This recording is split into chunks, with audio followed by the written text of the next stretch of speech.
Voilà. Shabbat Shalom à tous, c'est une fois de plus votre frère Dawad.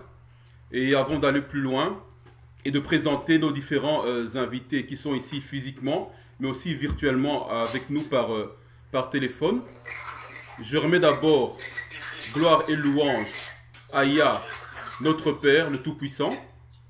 Un Shabbat Shalom à tous les bantous dispersés aux quatre coins du globe. Un Shabbat Shalom également aux frères et sœurs, bien sûr, africains et européens, qui veulent se joindre à la maison des bantous pour également respecter les instructions de Yah. Alléluia. Alors, nous sommes ici en France, chez notre sœur. Je suis là spécialement avec des sœurs, comme je le disais, physiquement dans la maison, mais également mes frères qui sont ici virtuellement par téléphone. Vous ne les voyez pas, mais moi je les vois. Ils vont quand même se dire bonjour. Il y a notre frère d'abord qui est le plus éloigné, on va le dire. C'est notre frère Imania Allah. Ceux qui ne savent pas c'est quoi, cherchez en hébreu, vous saurez c'est quoi en hébreu. Notre frère va nous dire Shalom, Shalom. Tu nous entends? Shalom, Shalom. Voilà. J'espère qu'on a entendu. Ok. On a également notre frère qui est en France, c'est Yakan. Shalom, Shalom.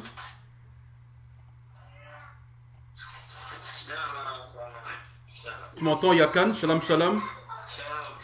Parfait. Et notre frère Alaf qui est aussi là en France. Shalom, Shalom. Parfait, voilà. Tout l'équipe est au complet. Alors, le sujet d'aujourd'hui, c'est un sujet assez controversé. Surtout pour la femme. C'est controversé pour la femme. Mais c'est un sujet, je pense que nous devons en parler parce que ce sont les Écritures. Le titre que j'aurais pu donner à ce sujet, c'est quoi? C'est La femme est sauvée par l'homme. La femme est sauvée par l'homme. Donc, le salut de la femme passe par l'homme. Vous m'avez bien entendu, le salut de la femme passe par l'homme. Ce sera le sujet de notre réflexion aujourd'hui. Alors, je vous donne déjà les textes pour ceux qui prennent note. On va lire 1 Timothée 2, 11 à 15. Ça, c'est le premier texte. 1 Timothée 2, 11 à 15. Le deuxième texte que nous allons lire, c'est Genèse 3, 16. Genèse 3, 16. Et le troisième texte que nous allons lire, c'est Éphésiens 5, 22 à 29 et 32 à 33. Donc je reprends, je redis. Éphésiens 5, 22 à 29, 32 à 33. Ça sont les trois textes de base que nous allons lire. Bien sûr, nous lirons d'autres textes, mais ça, ce sont les trois textes de base. Alors on prend directement 1 Timothée 2, 11 à 15, que nous connaissons évidemment déjà bien. Je prends ça. 1 Timothée 2, 11 à 15.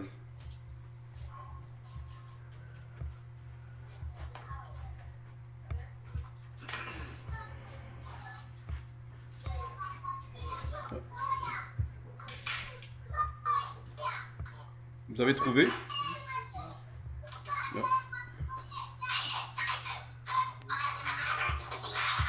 Voilà. Alors je lis 1 Timothée 2, 11. Je lis. Que la femme apprenne dans le silence en toute soumission. Je reprends. Que la femme apprenne dans le silence en toute soumission. Verset 12. Car je ne permets point à la femme d'enseigner, ni d'user d'autorité sur le mari, mais elle doit demeurer dans le silence. Verset 13. Car Adam a été formé le premier, et puis Ève. Donc Adama a été formé le premier, et après Ève, Hawa. 14. Et ce n'est point Adam qui a été séduit, mais c'est la femme qui a été séduite, et ayant été séduite, elle a causé la transgression. Verset 15. Elle sera néanmoins sauvée en mettant des enfants au monde, pourvu qu'elle persévère dans la foi ou la confiance, la charité donc ou l'amour, et la sanctification avec modestie. Alors, le point ici qui nous intéresse, ce verset, c'est le verset 15. Il est indiqué, elle sera néanmoins sauvée en mettant des enfants au monde. Donc ici, Shaul nous dit ceci, que la femme, l'une des manières de la femme pour parvenir au salut, l'une des façons pour que la femme parvienne au salut, c'est quoi? C'est de mettre au monde. On va voir plus tard ce qu'elle met au monde. Elle sera sauvée en mettant des enfants au monde. Ça fait partie du processus du salut. Bon, là, évidemment, j'entends déjà des voix dire, mais alors, une femme qui n'accouche pas, elle ne peut pas être sauvée. On va voir plus tard de quoi il s'agit. Elle sera sauvée en mettant au monde. Alors, il y a un constat. On en parlait tout à l'heure. Quel est le constat quand vous observez, quand on observe les Bantous?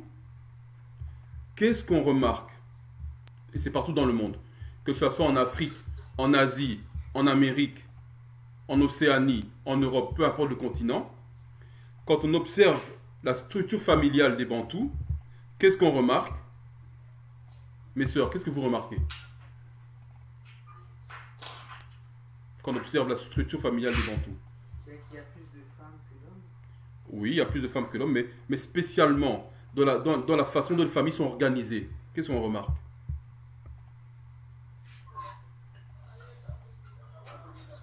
Par famille, tu veux dire? Oui. Quand on prend par exemple une famille simple, papa, maman et les enfants. Dans l'organisation de la famille, qu'est-ce qu'on remarque? Que le mari dirige et les autres obéissent, la soumission, c'est pas... Donc il y a une sœur qui dit qu'on remarque que le mari dirige et que les autres obéissent. Est-ce que vous êtes d'accord? Moi personnellement, c'est pas ce que j'ai remarqué. On va lire Genèse, on va y revenir. On va lire Genèse 3.16 d'abord. Genèse 3.16. On lit Genèse 3.16. Il est écrit, et nous connaissons évidemment ce passage. Il dit à la femme, j'augmenterai beaucoup ton travail et ta grossesse. Tu enfanteras en travail les enfants. Ok, ça on connaît. Tes désirs se rapporteront à ton mari et il dominera sur toi. Donc, ton mari dominera sur toi. Donc, je repose la question encore une fois. Quand on observe la structure familiale des Bantous partout dans le monde, est-ce que cette partie où il écrit « et il dominera sur toi », est-ce que c'est ça qu'on observe? Est-ce que c'est ça qu'on remarque? Non, voilà. C'est le contraire, n'est-ce pas? Quand on regarde la majorité de nos familles, bien sûr, il y a toujours des exceptions. Ici, en l'occurrence, des bonnes exceptions. Mais quand on regarde la majorité de nos familles bantoues, qu'est-ce qu'on remarque? C'est la femme qui domine sur l'homme. C'est la femme qui dirige le foyer. C'est la femme qui prend des décisions. C'est la femme qui influence. Bien sûr, ici, pour ceux qui sont en Europe et en Amérique, c'est organisé pour que la femme puisse diriger en réalité. C'est organisé pour que la femme puisse avoir l'autorité. Alors que nous avons lu au départ que c'est l'homme qui est censé dominer la femme. Mais on remarque ici quoi? Que c'est la femme qui domine l'homme. Alors ici, je tiens à préciser une chose encore une fois, parce que je sais qu'il y a des âmes sensibles. Donc je le précise, je m'adresse à personne en particulier. Ici, c'est clair. Je m'adresse à tout le monde en général. Maintenant, celui qui sont concernés de façon particulière, c'est simplement la parole de Yah qui convainc. Je ferme la parenthèse, j'espère que c'est clair. Ok. Donc on a remarqué en fait que le constat, c'est que c'est la femme qui domine. Alors, ça ne devrait pas être comme ça. On va quand même lire Ephésiens 5, 22 à 23, qui sont les textes de base, je rappelle.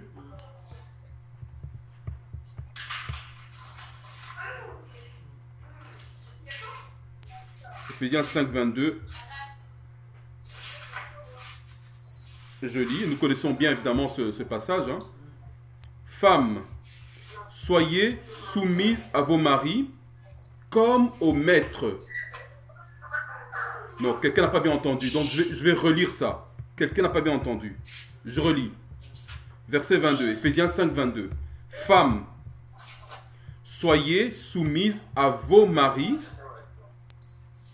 C'est tout. Non. Il y a une partie qui est ajoutée. Comme au maître.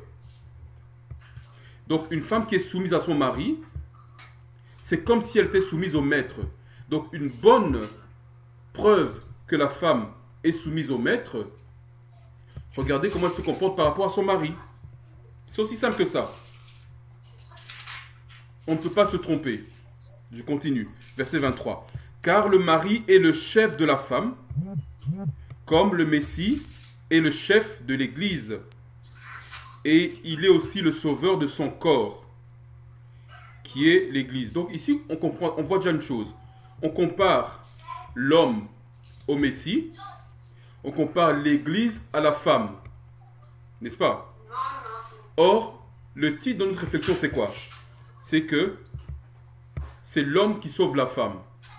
On retrouve ça ici dans Éphésiens, parce que Charles nous dit que l'homme est comparable au Messie pour la femme, car la femme représente l'Église.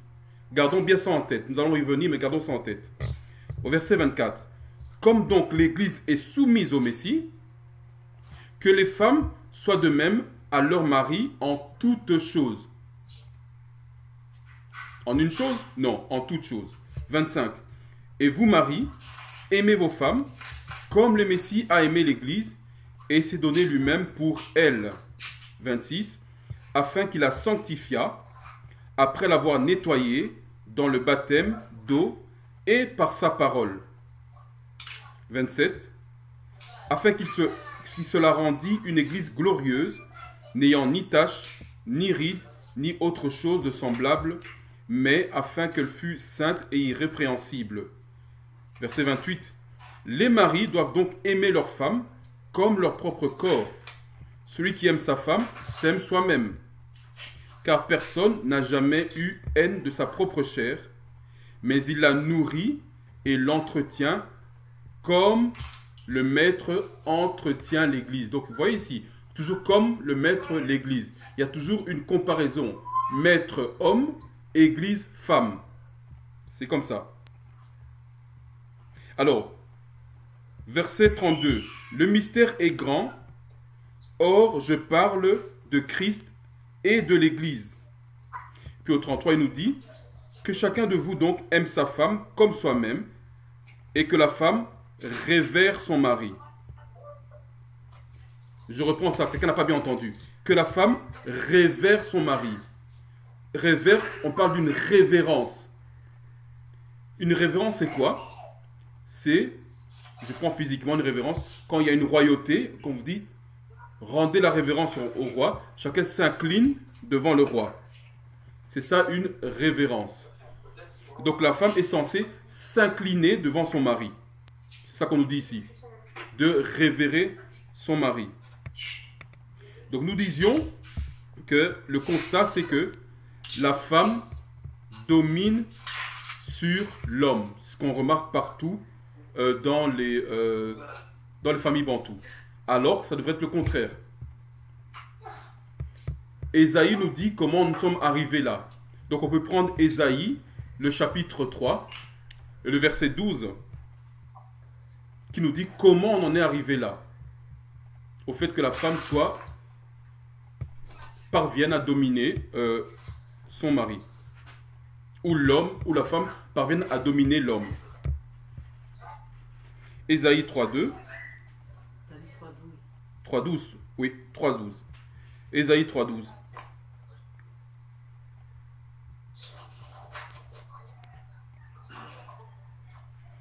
Alors pour ceux qui cherchent Ésaïe, c'est juste après Genèse et juste avant Apocalypse. Ésaïe 3.12, voilà. Je lis. Quant à mon peuple, les enfants sont ses prévôts et les femmes dominent sur lui. Voilà, c'est le constat qu'on a remarqué. les femmes dominent sur lui. Mais non, ça c'est pas 12, Ésaïe 3,12, oui, c'est ça. Ah, 3, 12, pardon. 3,12. Quant à mon peuple, les enfants sont ses prévôts et les femmes dominent sur lui. J'aimerais que quelqu'un me dise une version où il n'y a pas le mot prévôt. Il y a une version, c'est quelle version tu as? Tu peux. Parmi les sœurs qui sont ici. Moi j'ai mon peuple est opprimé par de jeunes enfants. Les femmes le dominent. Tous ceux qui te dirigent, ô toi, mon peuple, ne font que t'égarer. Voilà, c'est bon. Donc, c'est ça. Des enfants rebelles. Voilà l'état. Les enfants sont rebelles et les femmes dominent. Ça, c'est l'état de notre peuple. Les enfants sont rebelles et les femmes dominent. Donc, c'est le désordre total. Et c'est un malheur qu'on retrouve un peu partout parmi nos familles. Alors, on continue dans Ésaïe 3, le verset 16, qui nous explique comment on en est arrivé là. Verset 16. L'Éternel a dit, aussi parce que les filles de Sion sont élevées et ont marché la gorge découverte et faisant signe des yeux et qu'elles ont marché avec une fière démarche, faisant du bruit avec leurs pieds. Est-ce que quelqu'un peut me lire une autre version ici, verset 16? Ésaïe 3,16. Oui. L'Éternel dit, Ésaïe 3, merci. l'Éternel- Oui, tu peux aller, ma soeur. l'Éternel dit, les filles de Sion sont orgueilleuses et marchent Sont hors de... orgueilleuses. Orgueilleuse, voilà. Stop. C'est ça que je voulais comme mot. Voilà. Les filles de Sion sont orgueilleuses. Et il y a d'autres versions, on dit, les filles de Sion sont hautaines. Elles lèvent les épaules. Elles bombent les torses. Déjà, c'est une attitude humaine, masculine, pardon. Une femme n'est pas censée faire comme ça. Elles sont hautaines. Elles sont orgueilleuses. Elles veulent s'élever pour prendre une place qui n'est pas les leurs. C'est ça. Elles sont hautaines.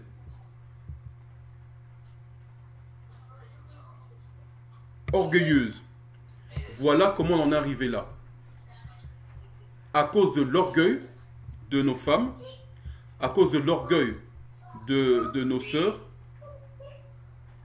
elles veulent prendre la place, elles veulent inverser le rôle. Certaines parmi nous ne sont pas satisfaites de la fonction qu'il y a à donner, leur a donné en tant que femme. Elles veulent inverser le rôle et prendre la fonction de l'homme et donner à l'homme la fonction de la femme. Bref, le désordre. Pourquoi nos femmes sont hautaines? Ben parce que, on dit ici, hein, elles ont faisant signe des yeux, verset 16, elles ont marché avec une fière démarche. C'est la fierté, elles sont fières. Elles ont fait du bruit avec leurs yeux, avec leurs pieds, pardon, verset 16. Et conséquence, des malheurs sont arrivés, notamment ici, l'un des malheurs que nous connaissons, quand nous regardons nos sœurs, nous voyons ces malheurs-là, au verset 17. L'Éternel rendra chauve les sommets de la tête des filles de Sion. Et l'Éternel découvrira leur nudité. Nous connaissons la maladie qu'on appelle l'alopécie. Nos sœurs ont des cheveux qui tombent. Alors qu'avant, elles avaient beaucoup de cheveux qui cachaient leur nudité parce que les cheveux arrivaient jusqu'au niveau même des chevilles et des cuisses pour cacher leur nudité. Mais il y a enlevé tout ça. Donc quand les cheveux sont plus courts, par exemple, viennent aux épaules, on peut voir la nudité de la femme. Ça fait partie des malheurs auxquels nos sœurs sont sujettes. Et il continue à verset 27-24 en disant toute une série de choses, on va quand même lire, verset 24.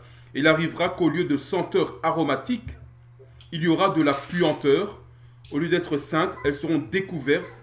Et au lieu d'avoir des cheveux frisés, elles auront la tête chauve. Voilà, c'est tout ce qu'on parle de l'alopécie. Les cheveux tombent. Au lieu des ceintures de cordon, des cordes de sac.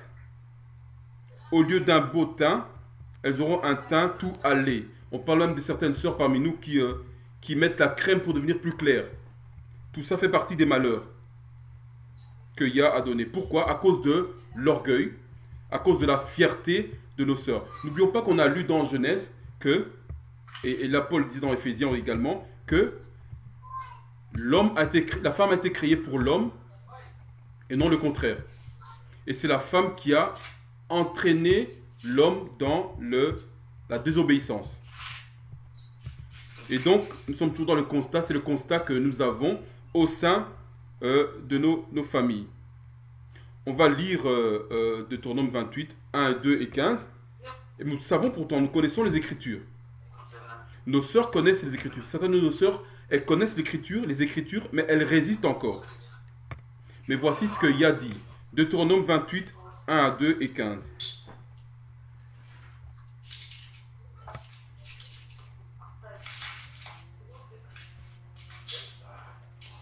Je lis Deutéronome 28, le verset 1 et 2. Or, il arrivera que si tu obéis exactement à la voix de l'Éternel ton Dieu, et que tu prennes garde de faire tous ces commandements que je te prescris aujourd'hui, l'Éternel ton Dieu te rendra haut, élevé, par-dessus toutes les nations de la terre. Voilà. Donc, c'est clair. Si on obéit, si les choses sont dans l'ordre, c'est le bonheur qui va arriver. Au verset 15, si les choses sont dans le désordre, si on désobéit, mais si tu n'obéis point à la voix de l'Éternel ton Dieu, pour prendre garde de faire tous ces commandements et ces statuts que je te prescris aujourd'hui, il arrivera que toutes ces malédictions-ci viendront sur toi et t'atteindront. Donc voilà, il n'y a pas de secret, ou bien le secret est là. Celui qui obéit aux instructions, le bonheur. Celui qui désobéit aux instructions, c'est le malheur. Donc c'est juste une question de choix à faire. Aussi simple que ça. On a dit que la femme est sauvée par l'homme, mais on n'a pas encore défini c'est quoi le salut. Là, c'est peut-être encore on ne comprend pas très bien. De la question que je peux nous poser ici, à nos sœurs ici qui sont là, qu'est-ce que le salut? Quelle définition pourrez-vous donner du salut? D'être sauvé. Oui. Mais ça veut dire quoi, être sauvé?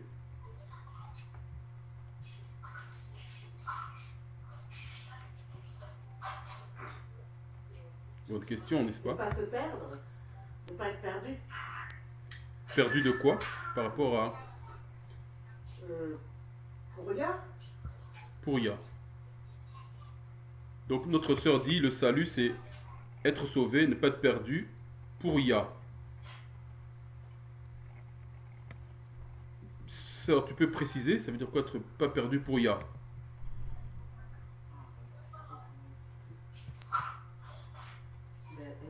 Respecter les instructions, attention. Lesquels? Les préceptes, les commandements et les ordonnances. Avec plus de précision. Respecter les lois et les pratiques. Est-ce qu'il y a une loi spéciale, spécifique? Oui, la première c'est aimer Dieu plus que tout, celle-là. Voilà. Donc, notre sœur a dit ici, c'est aimer Dieu plus que tout. Vous voyez mes frères, vous voyez, je suis content d'être avec des frères par vidéo. Vous voyez mes sœurs, je suis ici avec les sœurs et vous êtes là avec moi en vidéo. Les sœurs m'ont donné des définitions uniquement par rapport au Créateur, n'est-ce pas? Or, n'oublions pas que notre réflexion, c'est la femme est sauvée par l'homme. Et là, nous parlons du salut. Ok. J'ai cherché dans le dictionnaire, basiquement, la définition basique du dictionnaire pour le salut. Voici ce que le dictionnaire dit.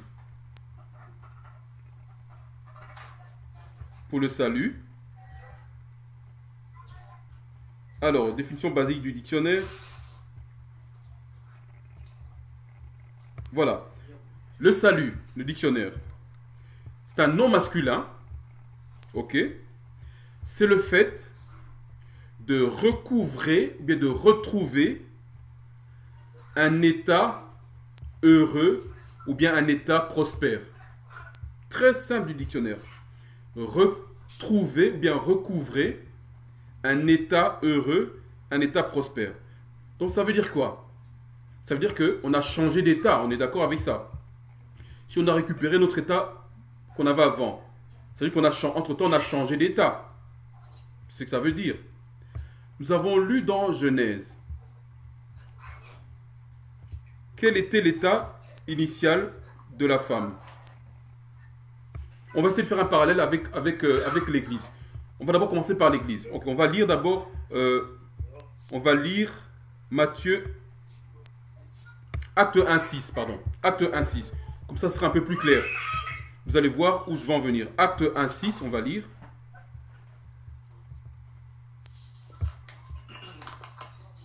Acte 1.6.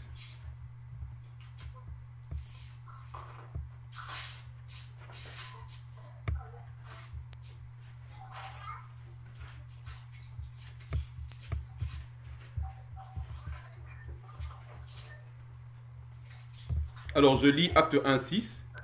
Donc, c'était le Messie qui était rassemblé avec ses disciples, Yahshua le Messie. Et les disciples lui ont posé une question. Eux donc, étant assemblés, l'interrogèrent en disant, Seigneur ou bien Maître, sera-ce en ce temps-ci que tu rétabliras le royaume d'Israël? Sera-ce en ce temps-ci que tu rétabliras? N'oublions pas la définition du salut.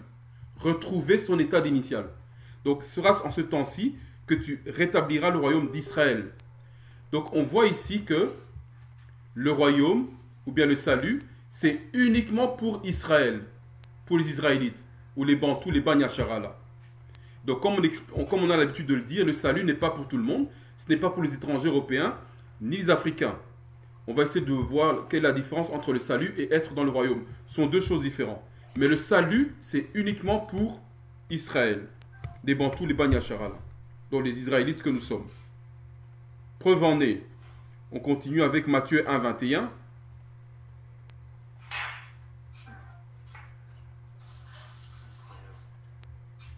Matthieu 1, 21. On a perdu Manu. Ça, c'est la difficulté de l'Afrique. Voir si je peux le récupérer rapidement. Matthieu 1, 21.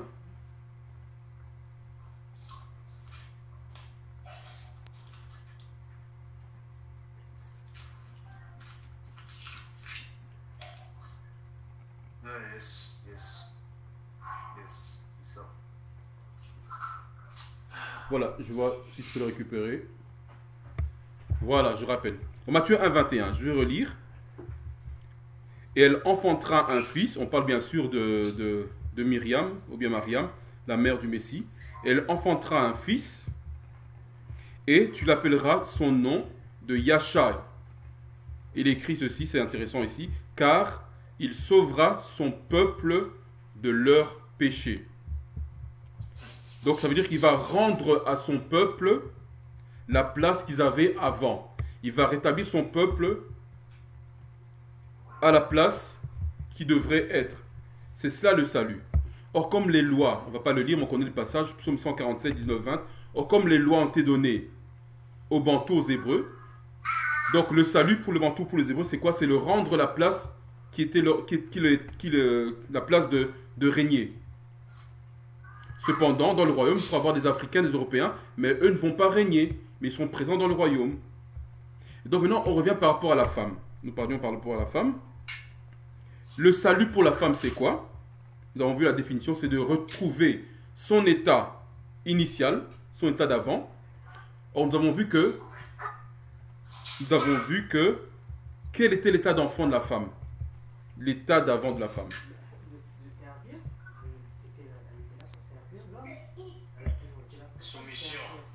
Voilà. Notre sœur aussi, c'est ça. Elle dit que la femme était là pour servir l'homme, pour être soumise à l'homme. C'est ce que nous allons voir. En fait, la femme, la raison, et je vais choquer les sœurs, mais nous devons nous dire les choses, c'est comme ça. Ce sont les Écritures, je n'invente rien. Je ne fais que lire les Écritures dans leur contexte. La raison d'exister de la femme, et quand je dis la femme, je vais préciser, de la femme bantou, parce que ce que les femmes européennes font, bien les femmes africaines, nous ne sommes pas concernés. Mais la raison d'être d'une femme bantou, c'est quoi? C'est de servir un homme bantou. La fonction de la femme, c'est de servir l'homme bantou. C'est pour ça qu'elle a été créée. Nous pouvons lire dans les apocryphes, pour ceux qui les ont, dans Ecclésiastique ou bien le Siracide,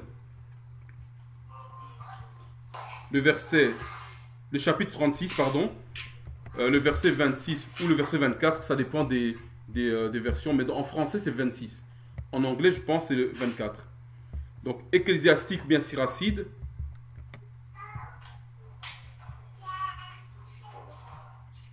le chapitre 36 et le verset 26. On va voir l'état initial de la femme, c'est quoi? Alors je lis.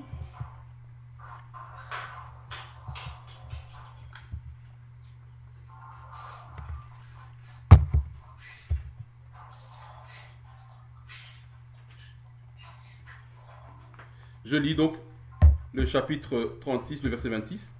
Celui qui acquiert une femme acquiert une possession. Je sais. Dans vos versions, c'est écrit différemment. Je le sais bien. Il est écrit dans vos versions, celui qui acquiert une femme a le principe de sa fortune. Mais ce n'est pas la bonne traduction. Oui. La femme n'est pas ici là pour seconder l'homme. Qu'est-ce que tu entends par seconder l'homme? Ah non, je me suis trompée. Ça va. Je pense à autre chose. Notre sœur s'est trompée. Donc, le verset 26, dans la bonne traduction, c'est quoi? Celui qui acquiert une femme acquiert une possession. Et là, la suite dit, une aide semblable à lui et une colonne d'appui. Une aide semblable à lui. On retrouve ça dans Genèse, oui? C'est ça que je voulais dire. Voilà, une aide semblable à lui. Donc, la fonction de la femme, c'est quoi? C'est d'aider l'homme. Et la femme, c'est quoi? C'est la possession de l'homme. Je sais que certaines sœurs sont choquées, mais c'est comme ça.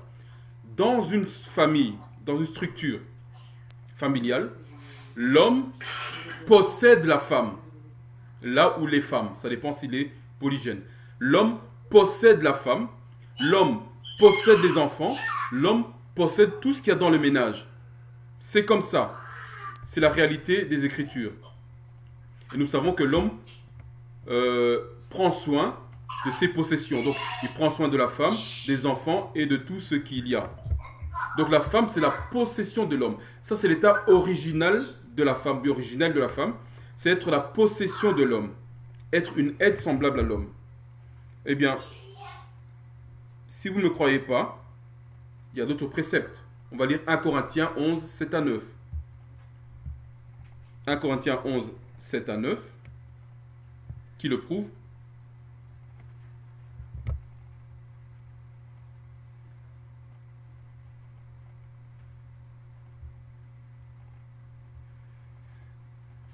« 1 Corinthiens 11, je lis 7 à 9. Shaoul qui parle. « Car pour ce qui est de l'homme, il ne doit point couvrir sa tête. » Alors là, je fais une petite pause parce que j'entends déjà quelqu'un me dire « Mais frère Dawad, tu as porté un foulard, toi ?» Ben ça, c'est pas un foulard. On appelle ça en hébreu mataz napaf. Ça veut dire quoi? C'est un bandeau. J'ai enroulé ma tête.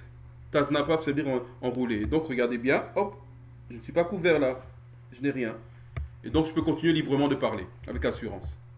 Je reprends. Car pour ce qui est de l'homme, il ne doit point couvrir sa tête, vu qu'il est l'image et la gloire de Dieu. Donc l'homme, c'est l'image et la gloire de Dieu. Donc ça veut dire quoi?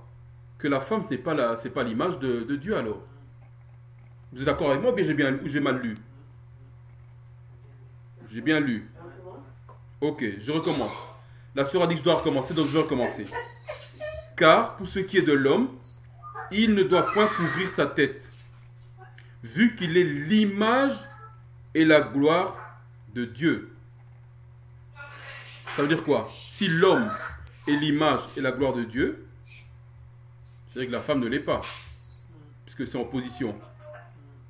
Et puis on explique plus tard, mais la femme est la gloire de l'homme. Donc la femme, elle passe par qui? Par l'homme. Puisque l'homme, c'est la gloire du Tout-Puissant, la femme, c'est la gloire de l'homme. Donc il y a une hiérarchie. La femme, c'est la gloire de l'homme. Et plus bas, il dit, en effet, l'homme n'a pas été tiré. Voilà. Et il explique au verset 8.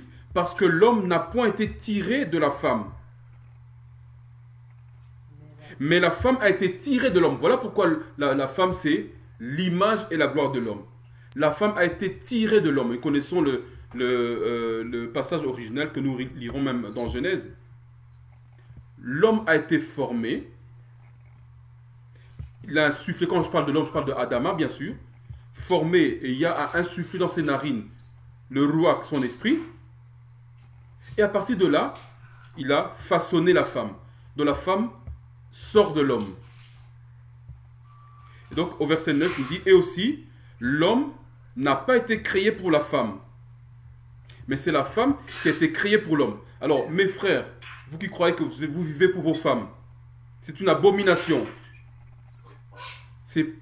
Vous devez vivre pour Yah, pour le Tout-Puissant, parce que c'est la femme qui est sortie de vous. Vous devez, nous, je vais me mettre dedans, nous devons vivre pour le Tout-Puissant et pas pour nos épouses. Ce sont nos épouses qui vivent pour nous et pas le contraire. Mais la femme pour l'homme. L'homme a été créé aussi au verset 9, et aussi l'homme n'a pas été créé pour la femme, mais la femme a été créée pour l'homme. Il me semble que c'est clair.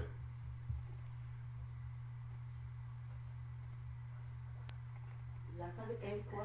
La gloire De l'homme. Ici, il y a des sœurs qui essaient de me souffler des versets. Elles essaient un peu de m'influencer, mais évidemment, ça n'arrivera pas. Non. Non, voilà pourquoi la femme doit faire Nous allons continuer notre lecture. un signe de son autorité. Et j'entends déjà ici une femme dire, oui, mais attention, frère Dawad, quand tu lis le verset 11 et 12, on dit que l'homme n'est pas sans la femme. On y reviendra tout à l'heure, on va expliquer ce que ça veut dire pour qu'on puisse bien comprendre. Mais ici, le nœud du problème, c'est quoi? C'est que la femme, sa fonction, sa raison d'exister, c'est quoi? C'est d'aider l'homme parce qu'elle est la gloire de l'homme. Elle ne passe pas directement par le Messie, elle passe par son mari. Et c'est comme ça qu'on voit une femme qui est soumise. Preuve en est, on va voir dans Genèse. Genèse 2, 18 à 24. Nous allons quand même le lire parce que je crois qu'il y a encore des gens qui doutent. Tu dis oui, mais ça c'est le Nouveau Testament, c'est l'Alliance renouvelée, attention. Ben, on va retourner à l'origine. Genèse 2, 18 à 24.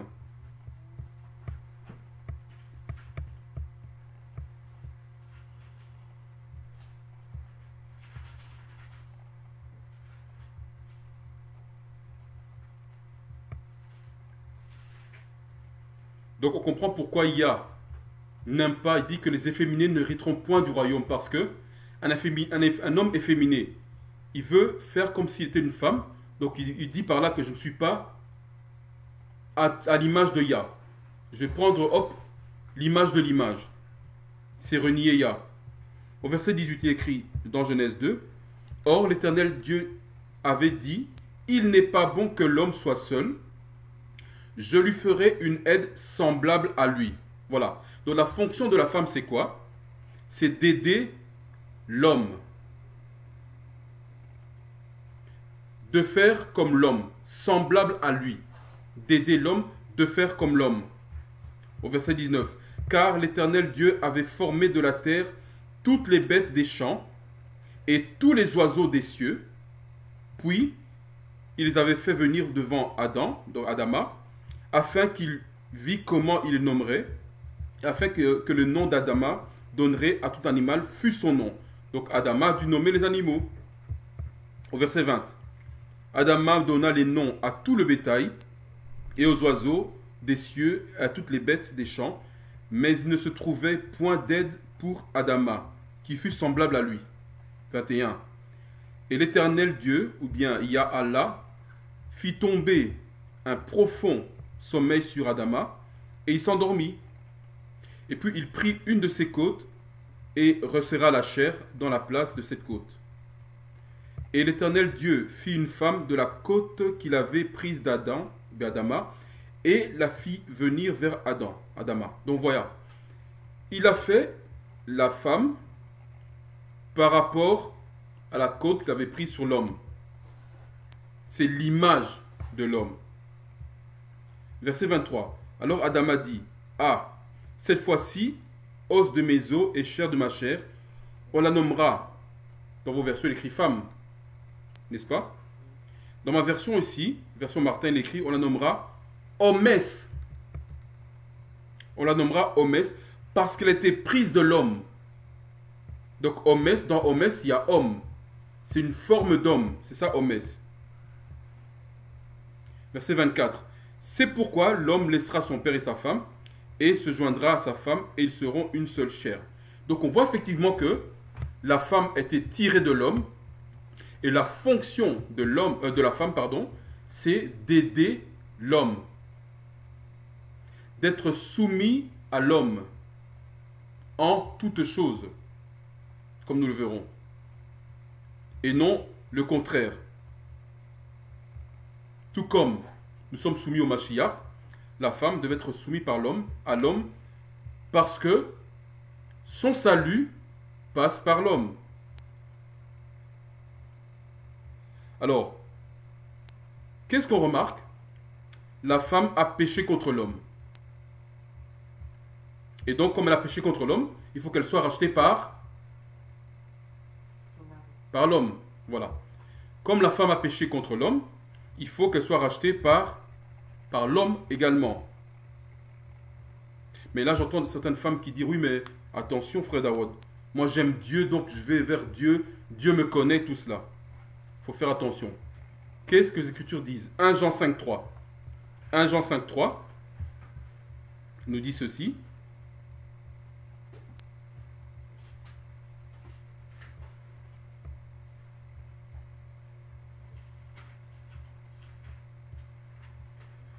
« 1 Jean 5,3 » pour les sœurs qui diront, oui, mais moi j'aime Dieu, Dieu me connaît, il voit dans mon cœur, etc. 1 Jean 5,3. Nous sommes pragmatiques, nous c'est les Écritures. Nous ne sommes pas dans l'émotion, nous ne sommes pas dans les avis personnels, nous ne sommes pas dans les philosophies, nous sommes dans les Écritures. 1 Jean 5,3 nous dit ceci. «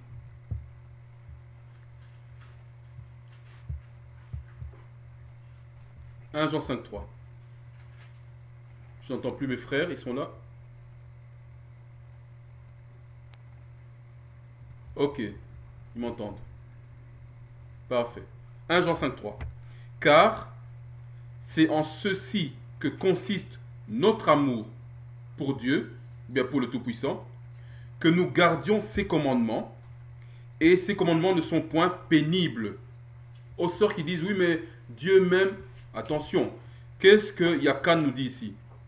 L'amour que nous pouvons témoigner envers Yah, ou bien l'une des preuves que nous aimons le Créateur, c'est en garder ça, c'est respecter ses commandements.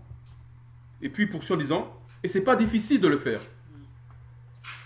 contrairement à ce que certaines essaient de faire croire. Donc si nous aimons réellement Yah, nous respectons les instructions de Yah, c'est si simple que ça. Et quelles sont les instructions de Yah? Il a dit, dans Genèse nous avons lu, que ton mari dominera sur toi. Tous tes désirs iront vers ton mari et il dominera sur toi. C'est un commandement. Alors peut-être qu'une sœur dira encore, oui mais attends, ça c'était dans Genèse. Dans les Écritures, dans les lois de Macha, de Moïse, il n'y a pas tout ça. On verra par la suite qu'est-ce qu'une loi. C'est quoi une loi? Qu'est-ce que Yah appelle une loi? Et donc, il faut garder tout simplement ces commandements. Et nous savons que le péché, c'est quoi? C'est la transgression de la loi. Ce que Jean nous dit encore dans 1 Jean 3, 4. On peut rapidement le prendre. 1 Jean 3, 4.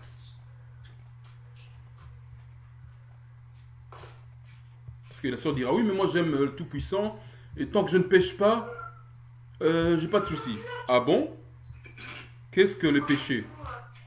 1 Jean 3, 4 nous dit, quiconque fait un péché, agit contre la loi, car le péché, c'est ce qui est contre la loi. Donc le péché, c'est quoi? C'est l'iniquité, c'est la pratique régulière du mal, de la pratique régulière de tout ce qui est contre les Écritures. C'est ça le péché. Donc quand on fait des choses qui sont contraires aux Écritures, on pêche. C'est ça que Yakan nous dit. Le péché, c'est la transgression de la loi. Et qu'est-ce que le Messie nous a dit par rapport à la loi? Ici, quand on parle de la loi, on parle des Écritures, évidemment. Matthieu 5, 17, 19, c'est un petit rappel qu'on fait rapidement. Matthieu 5, 17, 19, que nous connaissons évidemment très bien. Matitia ou en hébreu. Matitia. 5, 17 à 19, je vais rapidement lire. C'est le Machiar qui parle. Ne soyez pas, au verset 17, ne croyez pas, pardon, que je sois venu anéantir, ou bien annuler, ou bien abolir la loi ou les prophètes. Et le terme loi ici, l'écrit, c'est en hébreu, c'est Tawara ou bien Tara, donc communément connu sur les 5 premiers livres, ou les prophètes, nous connaissons les prophètes. Je ne suis pas venu les anéantir, donc les annuler, mais les accomplir. Ça veut dire quoi? Les mettre en application, les pratiquer.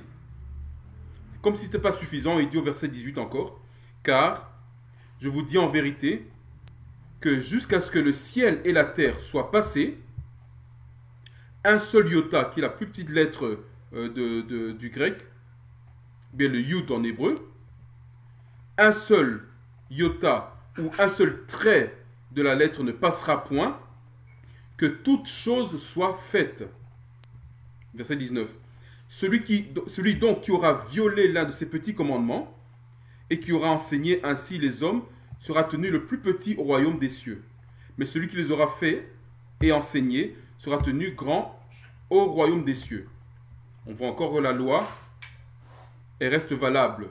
Et la loi, c'est la parole de Yah. Ésaïe, pour terminer avec ce petit rappel, Ésaïe 8, 20, qui nous dit ceci. Un petit rappel nécessaire. Ésaïe 8, 20. Et je sais que ce verset est souvent galvaudé parce qu'il est mal traduit, évidemment. Mais je vais lire dans sa version originale. Ésaïe 8, 20. À la loi et au témoignage, s'il ne parle pas selon cette parole, quelle parole? Les Écritures, la loi et les prophètes. S'il ne parle pas selon cette parole, c'est parce qu'il n'y a point de lumière en eux. Ça, c'est la bonne traduction. S'il ne parle pas selon les Écritures, c'est parce qu'il n'y a point de lumière en eux. Autrement dit, toute personne qui dit des choses contraires aux Écritures, ces personnes-là ne vont pas nous tromper. Il n'y a pas de lumière en elles. Quelle que soit la chose qu'elles puissent essayer de faire croire. Il n'y a pas de lumière en elles. Voilà. Donc on disait, tout à l'heure, une sœur pourrait dire, oh mais attention, frère Dawad, ça c'est pas dans la loi, c'est pas dans la loi de Macha. Quand on lit Lévitique, on ne voit pas que la femme doit être soumise, etc. Ça c'est dans Genèse. Dans la loi Lévitique de Deutéronome, il n'y a pas tout ça. Qu'est-ce qu'une loi? Eh bien, la parole de Yah, c'est une loi. Avant d'être écrite, avant que la parole soit écrite, elle était avant prononcée. Quand Yah prononce quelque chose, c'est une loi. Quand il dit quelque chose, ça fait office de loi. Et Yah parle à ses prophètes, et ses prophètes écrivent sur papier, c'est une loi. Avant que ce soit écrit, c'est d'abord oral. Preuve en est, Ésaïe 8, 1. On va voir comment Ésaïe a consigné cela. Ésaïe 8, 1. Il dit, et, c'est Ésaïe qui parle, et Yah ou bien Yahweh l'Éternel me dit, prends-toi un grand rouleau et y écris avec touche en grosses lettres. Voilà comment Yah fait. Il prononce des paroles aux gens qu'il a choisis, ici en l'occurrence le prophète Ésaïe. Il l'écrit sur un rouleau et ça devient couché sur papier et on a la loi écrite. Et donc avant qu'elle soit écrite, elle est d'abord orale. Au verset 5, il dit encore, et l'Éternel continua encore de me parler en disant. Donc la parole de Yah, ça fait office de loi. On retrouve la même chose avec Moïse dans Exode 20. au premier verset. Exode 20.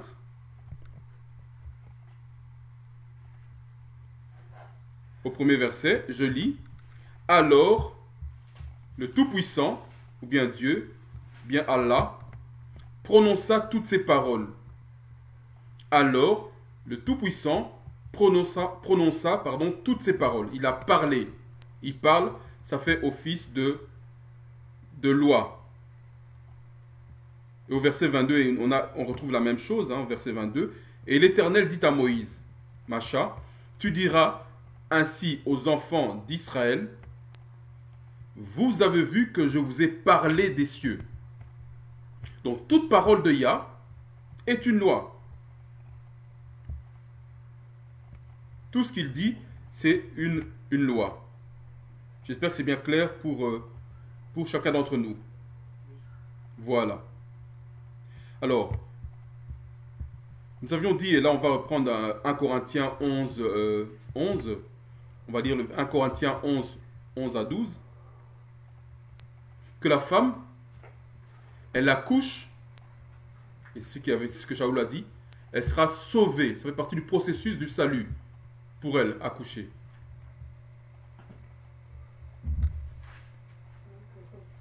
« 11, 1 Corinthiens 11.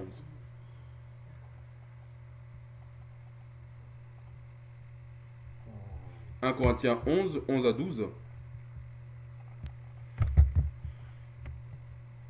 On y a un peu fait allusion tout à l'heure. Toutefois, ni l'homme n'est point sans la femme, ni la femme sans l'homme, en notre Mashiach. Car, comme la femme est par l'homme, aussi l'homme est par la femme.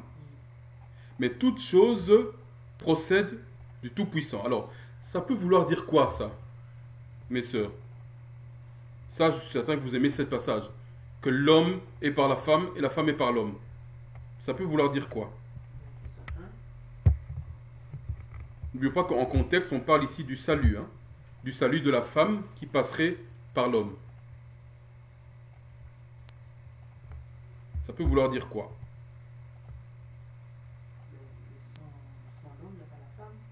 Sans l'homme, il n'y a pas la femme.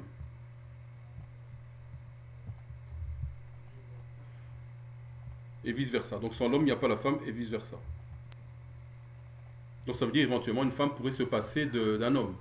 Mais non, parce que la femme existe pour la gloire de l'homme, enfin pour l'homme. Donc la sœur, elle dit la femme existe pour la gloire de l'homme. Mais maintenant, imaginons qu'une femme n'est pas mariée. Comment elle s'en sort? Elle obéit à son père ou à son oncle, à son frère, et voilà. Donc la sœur dit quelque chose d'intéressant. Si une femme n'est pas mariée, eh bien, elle obéit à son père, à son frère ou à son oncle. Donc on voit ici qu'il y a toujours, pour une femme bantou, il y a toujours une figure masculine autour qui peut jouer le rôle de l'homme. C'est ce que nous allons voir. Et donc elle, en donnant naissance, c'est un processus, elle donne naissance à l'homme, et puis elle nourrit l'homme, et quand l'homme en question devient un adulte, l'homme joue ce rôle de protecteur pour elle. C'est comme ça que vous voyez parfois qu'une femme qui est là avec un fils, qui n'a pas de mari, ben c'est le fils qui joue le rôle de protecteur. C'est ce que ça veut dire, que la femme n'est pas sans l'homme et l'homme n'est pas sans la femme. Parce que la femme, elle doit passer par l'homme pour être enseignée et pour avoir part au salut par l'instruction, parce que c'est l'instruction, c'est très important. Une femme bantou est enseignée par son mari ou bien son tuteur. Voilà ce que ça veut dire. 1 Corinthiens 11, 11 à 12. Alors il y a un précepte que nous pourrons retrouver dans Ésaïe 66, 7 et 8. Ésaïe 66, 7 et 8.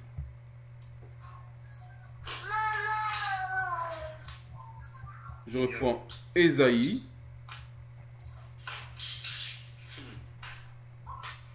66.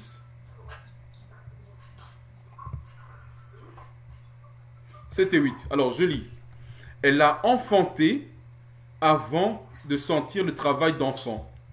Elle a été délivrée d'un enfant mâle avant que les tranchées lui vinssent. Qui entendit jamais une telle chose et qui en a jamais vu de semblable? Ferait-on qu'un pays fût enfanté en un jour, ou une nation naîtrait-elle tout d'un coup? Que Sion ait enfanté ses fils aussitôt qu'elle a été en travail d'enfant. Alors remarquez au verset 7 et 8, il y a une chose intéressante. On nous parle d'un enfant mâle au verset 7, et au verset 8 on nous parle des fils. Des fils. Voilà, c'est intéressant pour une femme d'enfanter des fils. Pourquoi? Parce que après, il pourra jouer ce rôle justement de tuteur à l'âge adulte. Il pourra l'enseigner. C'est dans le précepte de 1 Corinthiens 11 que nous avons lu tout à l'heure. Donc une femme bantou aura toujours une figure masculine autour qui l'enseignera et qui pourra lui permettre de bien accomplir sa fonction et d'avoir part au salut. Parce que souvent on se trompe. Nous serons tous jugés par rapport à notre fonction. L'homme sera jugé par rapport à sa fonction et la femme sera jugée par rapport à sa fonction. On retrouve parfois des femmes bantou qui veulent jouer les chrétiennes. Je vais sortir, je vais évangéliser les gens, mais ce n'est pas ta fonction. Ta fonction, c'est d'être une aide pour ton mari. Et tu seras jugé par rapport à cela. Tout ce que tu fais en dehors, ce ne sera pas comptabilisé positivement. C'est ça que nos sœurs oublient souvent. Donc l'homme est responsable de la femme. L'homme est responsable de la femme. On va lire Ézéchiel 34, 31. Ézéchiel 34, 31.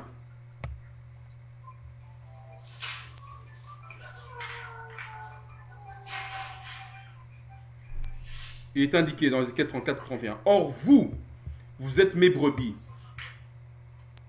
Vous, hommes, les brebis de mon pâturage. Et je suis votre Dieu, dit le Seigneur l'Éternel.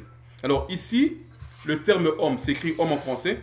Et quand on dit homme, les sœurs pourraient dire oui, mais c'est homme dans le sens général, c'est l'humanité et tout ça. Mais quand on va en hébreu, et c'est là l'importance de l'hébreu, et je vais encore rappeler à nos frères, s'il vous plaît, essayons tous d'étudier l'hébreu, parce que aller en hébreu nous donne plus de précision et une meilleure compréhension.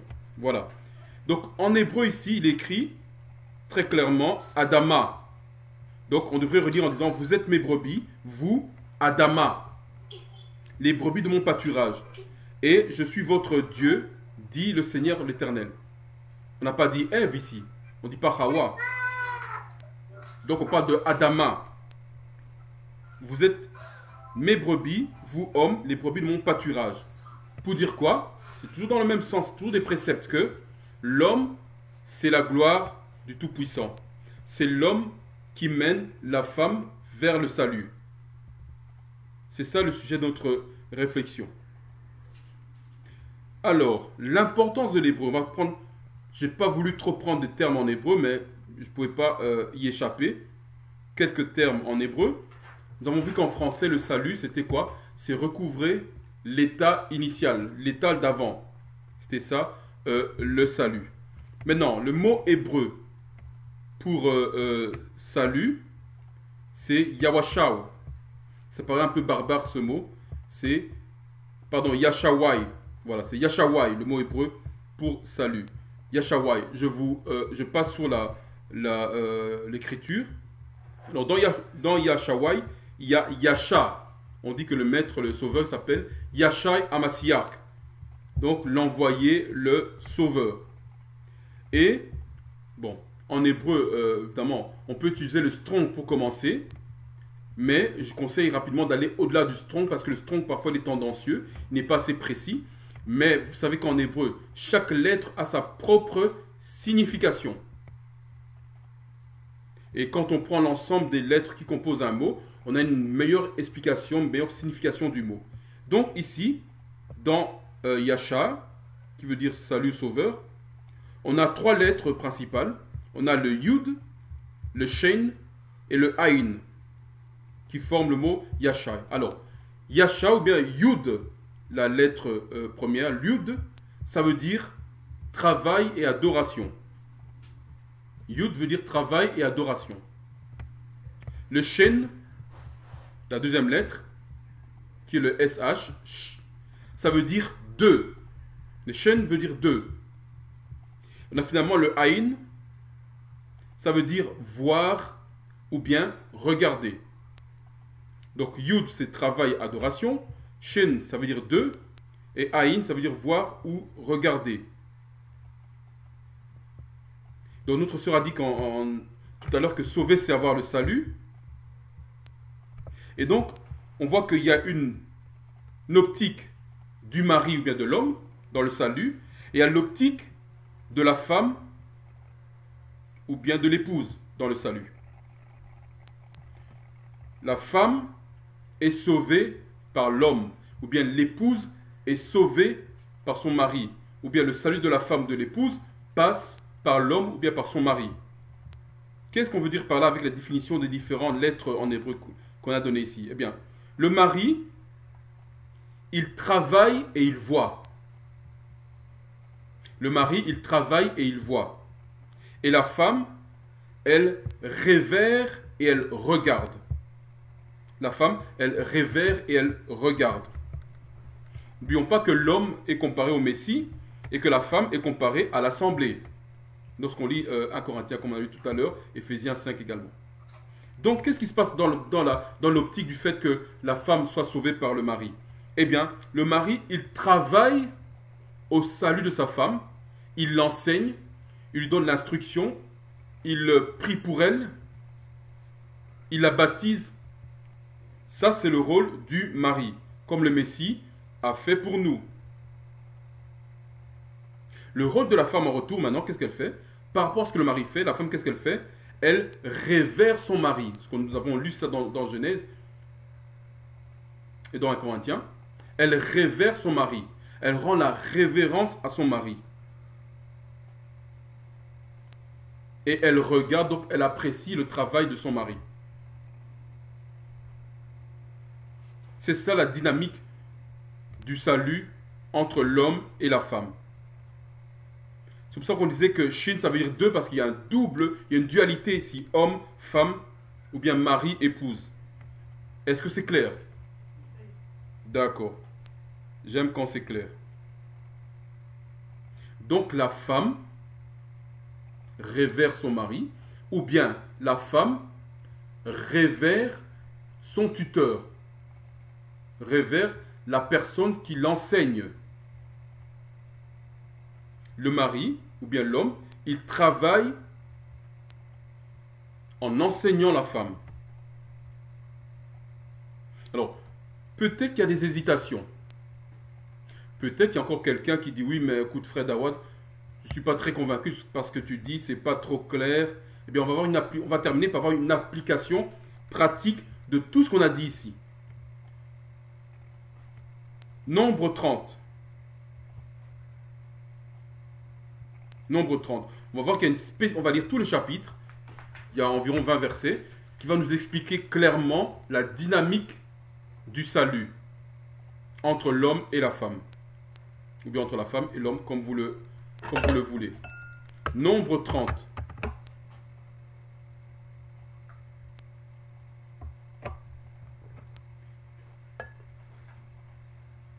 On va voir qu'il y a une précision ici qu'on dit. En fait, on va voir que Yah permet à l'homme, au père ou bien au tuteur, d'annuler une chose que la femme aurait faite. Et dans le cas d'un homme, quand l'homme fait ça lui-même, personne ne peut annuler. Mais quand la femme fait ça, l'homme peut annuler cela. Et Yah est d'accord avec ça. Nous allons voir ça dans Nombre 30. Donc, Nombre 30.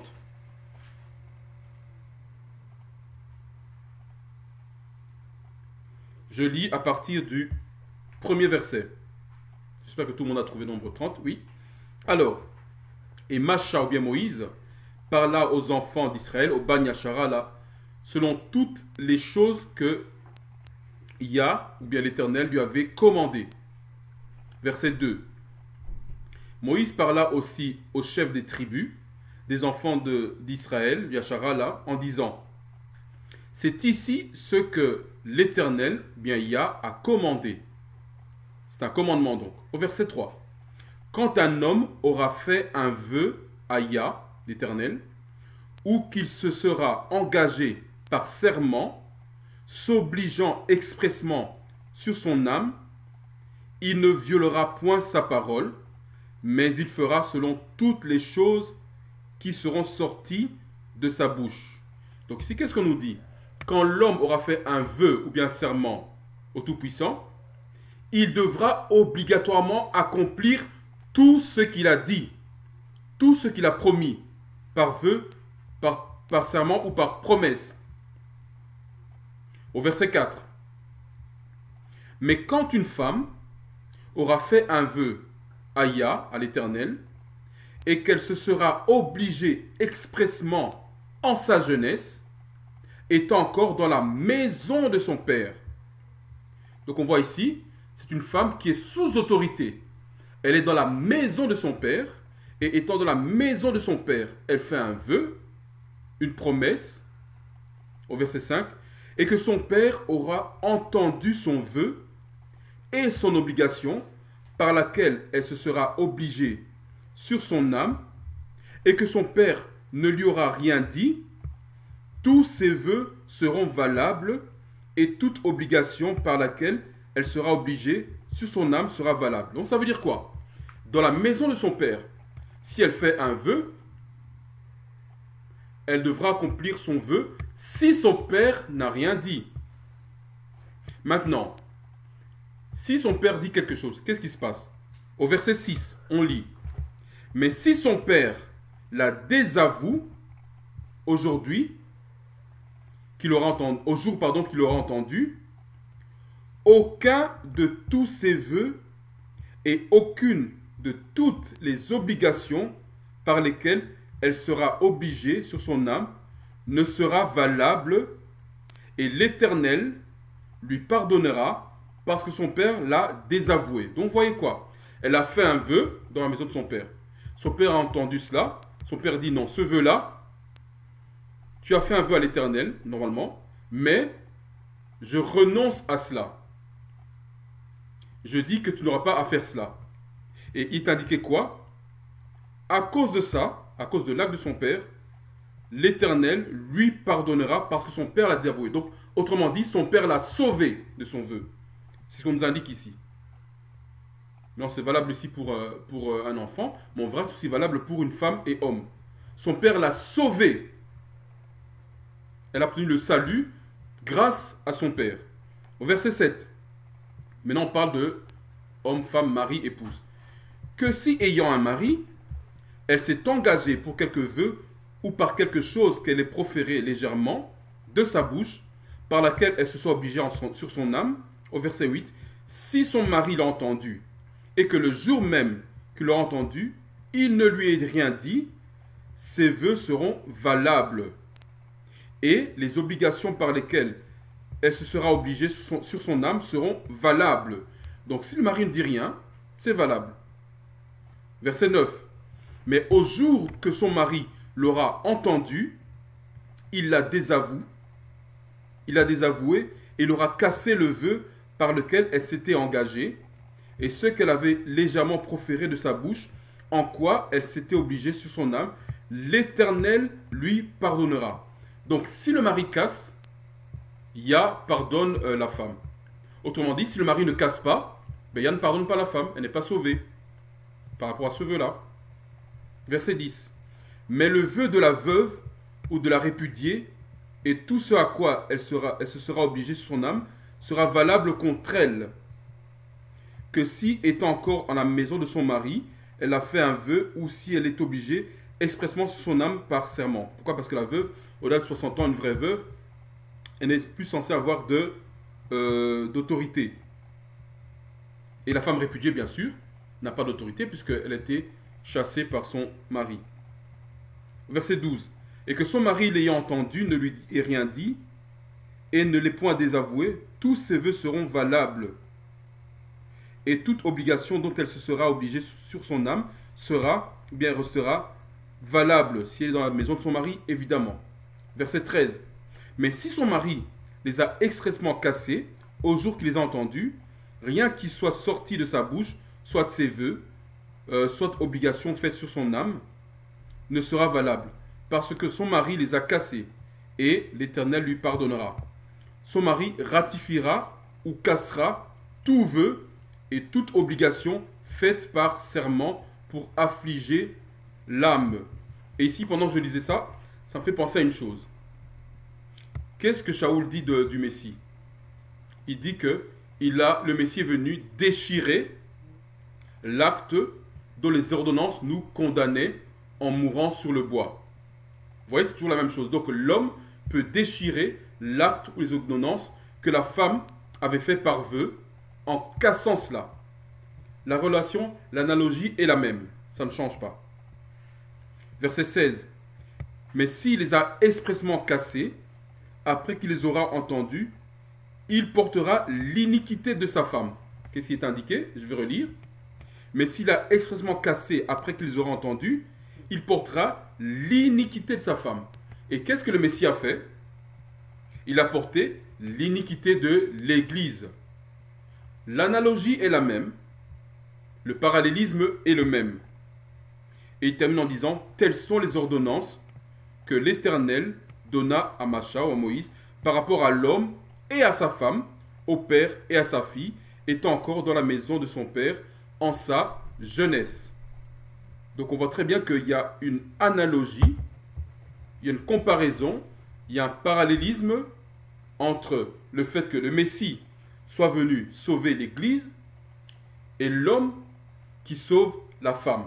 Shaul nous dit c'est la même chose. Le Messie, ou bien l'homme est comparé au Messie, la femme est comparée à l'Église. Et si le Messie, nous passons par le Messie pour avoir le salut, pour aller au Père, donc forcément la femme passe par l'homme pour aller vers le Messie. Il me semble que c'est évident. Est-ce que vous êtes d'accord avec moi, mes sœurs, oui ou non? Je me suis trompé peut-être. C'est possible. C'est écrit, c'est la parole, après il faudra la révélation, parce que tout le monde n'a pas, c'est pour ça qu'on doit être enseigné par ceux qui ont le cœur de Dieu. C'est ça. Faut bien l'expliquer parce que je n'ai pas saisi. D'accord. Les vœux Oui. que le mari ou le père casse. Mhm. J'ai lu là, elle est pardonnée. Si le mari casse. Oui, c'est ça. Normalement, Attends, le vœu, ça veut dire, je fais le vœu dans n'importe quel domaine. dans n'importe quel domaine, mais dans les règles strictes des Écritures. Nous sommes d'accord. Pas un vœu qui est contre les Écritures, c'est d'office un péché. Dans les règles. Je prends un exemple. Il y a une sœur qui dit voilà. Et je connais voilà. Et j'ai connu un exemple pratique. Ok. Une sœur avait dit ceci. Il y a, si tu me donnes un mari, Le vœu se concerne Dieu par rapport à Dieu ou le vœu entre. peu importe. Peu importe. Ici, je vais prendre par rapport à Ya, mais peu importe. Elle avait dit ceci, voilà. Ya, si tu me donnes un mari, pendant la première semaine, je donnerai de mon côté, je n'irai pas avec le mari. Elle a fait ce vœu dans sa jeunesse. Ok. Maintenant, ce que les Écritures disent, tout ce qu'on dit, on doit le réaliser.